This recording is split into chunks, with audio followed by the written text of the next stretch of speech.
Stock തീർന്നു. ദേ ഇതും കഴിച്ച് വേഗം അങ്ങ് സ്ഥലം വിട്ടോ. സൂര്യൻ ഉദിക്കാറായി. ഉദിക്കട്ടെ. ഇന്നിവിടെ സൂര്യൻ അസ്തമിക്കാത്ത ബ്രിട്ടീഷ് സാമ്രാജ്യമാക്കും ഞങ്ങള്. ഇന്ന് ഞങ്ങൾ ഒരുപാട് അധ്വാനിച്ച ദിവസമാ. കൊച്ചേട്ടൻ കിടന്നോ? ഞങ്ങൾ ഇതെല്ലാം ഭംഗിയായിട്ട് കഴിച്ച് കാശ് ഇവിടെ വെച്ചിട്ട് ബാതിലിയാരിപ്പൊക്കൊള്ളാം. ഫസ്റ്റ് പുള്ളികള് വിശ്വസിച്ചേൽപ്പിക്കാം. എന്റെ കരളെ, എന്നെ വിളിച്ചോ?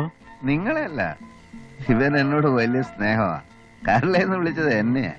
ഓ, എന്താടാ തോമ? നീ ഇല്ലാത്ത ജീവിതത്തെ കുറിച്ച് എനിക്ക് ചിന്തിക്കാൻ പോലും വയ്യ. നീ ചിന്തിക്കുകയേ വേണ്ട. ജീവിത അവസാനം വരെ ഞാൻ നിന്നെ വിട്ടു പോവില്ലടാ. നിന്റെ അപ്പന്റെ ഒപ്പം നിൽക്കാനുള്ള കെൽപ്പ് എനിക്ക് എന്നുണ്ടാകുന്നോ ആ നിമിഷം ആ വെള്ളം അങ്ങ് വാങ്ങി വെച്ചേര്. എന്റെ അപ്പന്റെ ഒപ്പം നിൽക്കാൻ നിനക്ക് ഈ ജന്മം പോരടാ തുരപ്പാ.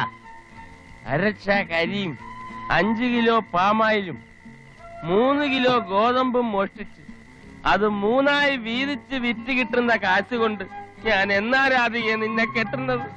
എടാ തോമ, അപ്പൊ നീ എന്നോടല്ലേ ഇതുവരെ സംസാരിച്ചത്? ഓടാ പുല്ലേ, ഞാൻ എന്റെ രാധികയോട് സംസാരിക്കായിരുന്നു. എന്റെ പൊന്നു ദോസ്തുക്കളെ, ആ കാശും തന്നിട്ട് വേഗം അങ്ങ് സ്ഥലം വിട്ടോ. 110 രൂപ 50 പൈസ. കൊടു. 110 രൂപ 50 പൈസ. നീ കൊടു 110 രൂപ 50 പൈസ. അല്ല, ആശാൻ കൊടുക്കട്ടെ. ആശാനെ, ആശാനെ. തരം കേട്ട്, തരം കേട്ട്. ഇനി 2 ദിവസം കഴിഞ്ഞിട്ട് നോക്കിയാ മതി. Full fit.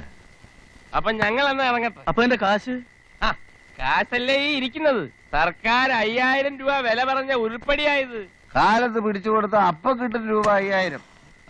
110 രൂപ 50 പൈസ കഴിച്ചു. ബാക്കി 4889 രൂപ 50 പൈസ നാളെ ഞങ്ങൾക്ക് തന്നേക്കണം.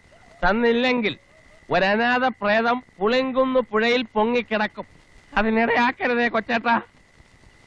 Good night. എന്റെ കർത്താവേ.